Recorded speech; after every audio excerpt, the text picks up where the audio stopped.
دیکھیے استغفار جہاں گناہوں کی معافی ہے نا، وہیں یہ بہت سارے مسائل کے حل کی کنجی بھی ہے۔ دیکھیے اگر آپ کسی پرابلم میں ہیں، آپ کے رزق میں برکت نہیں ہے، گھریلو مسائل آپ کو پریشان کیے ہوئے ہیں، دیکھیے ہمیں اس بات کو سمجھنے کی ضرورت ہے کہ یہ تمام مسائل کیوں آتے ہیں۔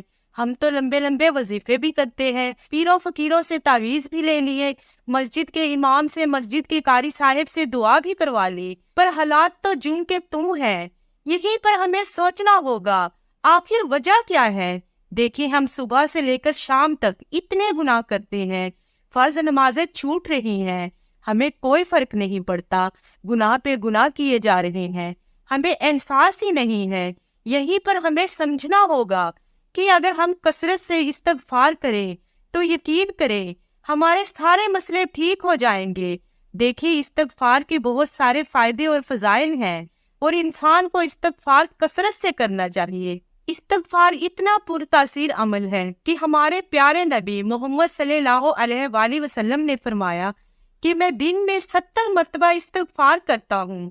دیکھیے ہمارے نبی تو بخشے ہوئے ہیں، آپ صلی اللہ علیہ وآلہ وسلم تو معصوم ہیں، لیکن میرے بہن بھائیوں یہ سب امت کو سکھانے کے لیے۔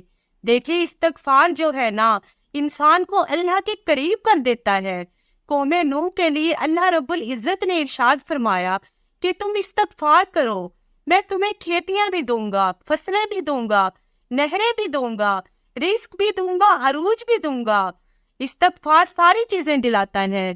جیسے جیسے انسان اپنے گناہوں کا اعتراف کرتا ہے، اللہ سے اپنے گناہوں کی معافی مانگتا ہے، تو اللہ تعالیٰ اسے بلندیاں نصیب کرتا ہے، ترقیاں نصیب کرتا ہے۔